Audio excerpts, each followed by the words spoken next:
بسم اللہ الرحمن الرحیم، السلام علیکم۔ میں ہوں شراز خان۔ پروگرام میں خوش آمدید ناظرین۔ پاکستان کے قاضی نے فیصلہ دیا اور بلہ پی ٹی آئی سے اس کا انتخابی نشان چھین لیا۔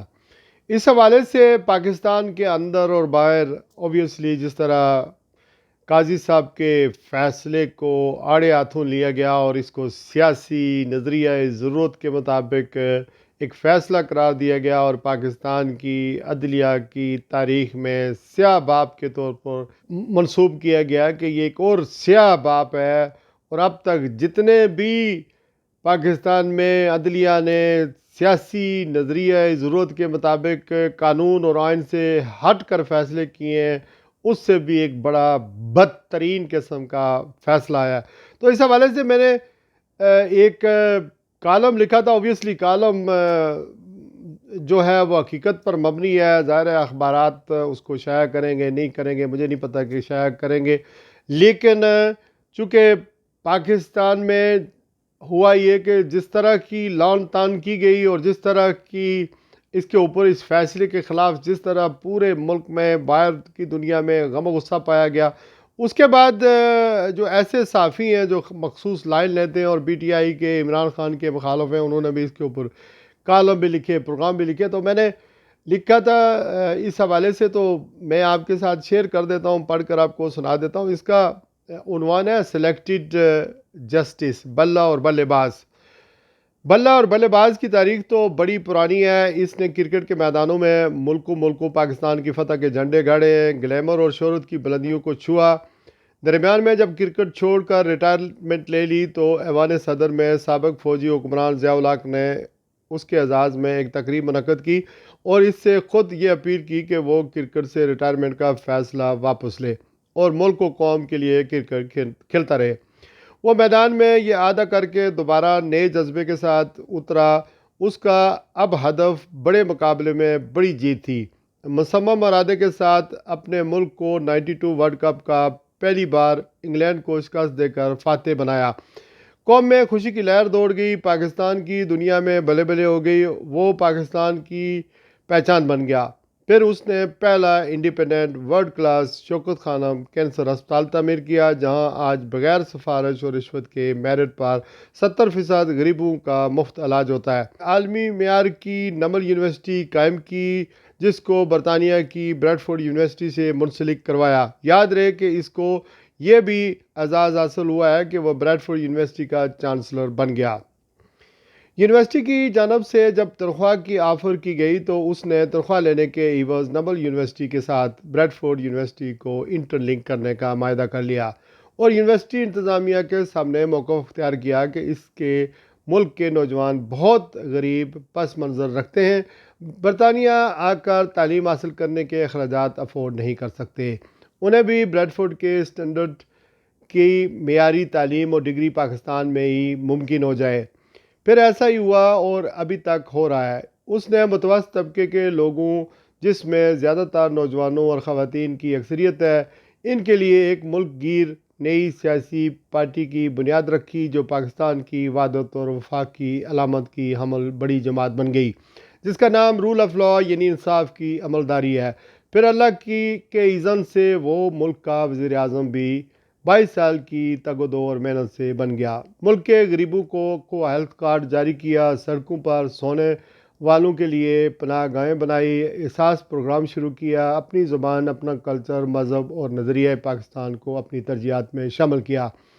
اپنے ملک کی داخلہ اور خارجہ پالیسی کو وضع کیا، کشمیر اور فلسطین کے معاملے پر ایک دو ٹوک موقف اپنایا اور اپنے فیصلے خود کرنے اور بیرونی ڈکٹیشن نہ لینے کا اعلان کیا، اور اقوام متحدہ میں جا کر دنیا کے سارے خداؤں کو اللہ تعالیٰ وحدہ لا شریک کی حکمیت اور وحدانیت پر ایمان کامل، یقین اور مقدم رکھنے کا عزم دہرایا۔ پاکستان، اسلام اور مسلمانوں کی بھرپور ترجمانی کی اور نبی آخر الزماں حضرت محمد صلی اللہ علیہ وآلہ وسلم کی ناموس کے بارے میں بتایا کہ نبی کریم صلی اللہ علیہ وآلہ وسلم ہمارے دل کے کتنے قریب ہیں۔ یہ بلے باز جب پاکستانی قوم کے دلوں میں خوب رچ بس گیا تو اس کی حکومت اپنوں اور غیروں کی سازشوں کا شکار ہو گئی۔ وہ غیر روایتی سیاست دان اور حکمران تھا جسے منافقت، دھوکہ دہی نہیں آتی تھی۔ وہ قوم کے پاس اپنا مقدمہ لے کر گیا، قوم نے لبیک کہا، اس کا ایک ہی مطالبہ تھا، صاف اور شفاف الیکشن کروائیں۔ یہ آئینی، قانونی، سیاسی طور پر جائز مطالبہ تھا۔ وہ بری طرح ہرٹ ہوا تھا کہ الیکشن نہیں ہو رہے۔ اس کے فیصلوں، طرز سیاست، رد عمل، انداز پر اعتراض اور اختلافات کیا جا سکتا ہے، لیکن ڈیمانڈ ساری آئینی اور قانونی تھیں۔ اس کو یہ الیکشن کا حق نہیں دیا گیا۔ اس کی جائز ڈیمانڈ پوری نہ کر کے ماورائے آئین ملک چلایا گیا۔ الیکشن کے میدان میں بھی اس کا مقابلہ نہیں ہو سکتا تھا۔ ضمنی انتخابات سارے وہ جیت گیا تھا، 9 میں سے 7 سیٹوں پر کامیابی حاصل کی۔ اس پر گولیاں برسائی گئی، جان سے مارنے کی کوشش کی گئی، پھر بھی عوام میں اس کی مقبولیت میں اضافہ ہوتا رہا۔ اسی دوران بدقسمتی سے 9 مئی کا ثانیہ ہو گیا اور اس کو گرفتار کر لیا گیا۔ پوری پارٹی میں توڑ پھوڑ کر دی گئی، ساری لیڈرشپ مقدمات بھگت رہی ہے، کچھ چھوڑ چکے ہیں، کچھ جیلوں اور روپوش ہیں، پھر بھی اتنا خوف ہے کہ الیکشن ملتوی کروانے کے لیے حربے استعمال ہو رہے ہیں۔ انٹرا پارٹی الیکشن کی آڑ میں جناب چیف جسٹس قاضی فائز عیسیٰ صاحب نے عدالت لگائی۔ جناب عیسیٰ کے انصاف کے چرچے سن رکھے تھے، لیکن اس دفعہ ان کے انصاف نے انتخابی نشان پر کلاڑا ہی چلا دیا۔ اس عدالت نے بلے باز کو تو کچھ نہیں بگاڑا، لیکن یہ فیصلہ ہمارے پورے نظام اور خاص طور پر ملک کے نظام انصاف کے لیے آج تک تمام تر نظریہ ضرورت کے فیصلوں سے بدتر ہے۔ قاضی صاحب کا فیصلہ، ان کے پیش رو چیف جسٹس صاحبان افتخار محمد چودھری، آصف سعید کھوسہ، ثاقب نثار اور بھٹو کو پھانسی دینے والے ججوں کی طرح ہماری عدلیہ اور جمہوریت میں سیاہ ترین ایک باب ہے۔ ہماری تاریخ میں general Zia ul-Haq, general Pervez Musharraf, general Kayani, general Bajwa وغیرہ نے تو ایسے ہی فیصلے کروائے ہیں۔ اسی لیے جمہوریت جڑیں نہ پکڑ سکی، ملک میں سیاسی استحکام نہ آ سکا، نائل کو آئل اور ایل کو نائل قرار دیا۔ چیف جسٹس صاحب کی تقریباً 16 گھنٹے الیکشن کمیشن کے اور اکبر ایس احمد کے وکیل کے طور پر کیس کی لائیو سماعت کی کوریج ملک کے اندر اور باہر سے ہزاروں میل دیکھنے والے یہ تاثر قائم کرنے پر مجبور ہو گئے۔ قاضی صاحب خود ہی جج، وکیل اور پروسیکیوٹر تھے۔ مانا کہ عمران خان کے دور میں چیف جسٹس کے خلاف ریفرنس آیا، لیکن اتنے بڑے منصب پر بیٹھ کر پورے انصاف کے نظام کو زمین بوس کر دینا اور قانون سے ہٹ کر سیاسی فیصلہ دینا، اور یہ بھی نہ خیال رکھنا کہ الیکشن میں 12 کروڑ ووٹروں کی مقبول ترین جماعت کے انتخابی نشانی کو واپس لے لینا، جمہوریت و انصاف کا کھلا قتل عام ہے۔ پورا نظام ہی زمین بوس کر دیا گیا۔ 16 گھنٹوں میں سے سب سے زیادہ خود ہی بولتے رہے۔ لیور لارڈشپ ججوں کے تو فیصلے بولتے ہیں، جج صرف مقدمہ سنتے ہیں۔ ایک اکبر ایس احمد، جس کا کوئی پارٹی کے ساتھ تعلق ہی نہیں، جس کو ایندھن کسی اور نے فراہم کیا، جانتے بوجھتے ہوئے حقیقت کو جھٹلایا گیا۔ ظلم، جبر، گرفتاریوں، پکڑ دھکڑ کے موجودہ دور میں جب پارٹی زمین بوس ہے، کسی جگہ لوگ اکٹھے نہیں ہو سکتے، پارٹی کے الیکشن کا وینیو، جگہ، حال اور اختیار شائع کرنا کیسے ممکن تھا؟ آپ بلاول بھٹو کی چیئرمین شپ کو بھی دیکھ لیں، مارک سیگل کے بریف کیس سے کیسے برآمد ہوئی تھی۔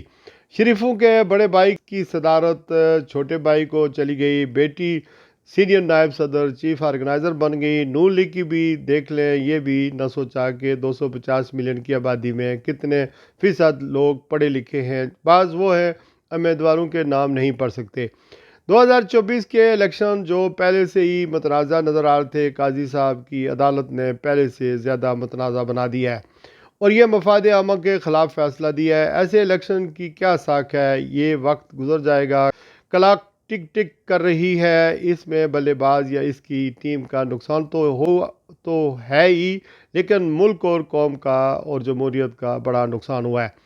ایسے الیکشنوں کی کیا ساکھ رہ گئی جس میں عوام جمہور کی اکثریت کی رائے کا احترام نہ ہو؟ ملکوں اور قوموں کے فیصلے وقت کے قاضی اور منصف بلے بازوں، شریفوں، زرداریوں، مولویوں، اسٹیبلشمنٹ والوں کے فائدے، ڈکٹیشن، مرضی اور منشا اور فائدوں سے بالاتر ہو کر کرتے ہیں۔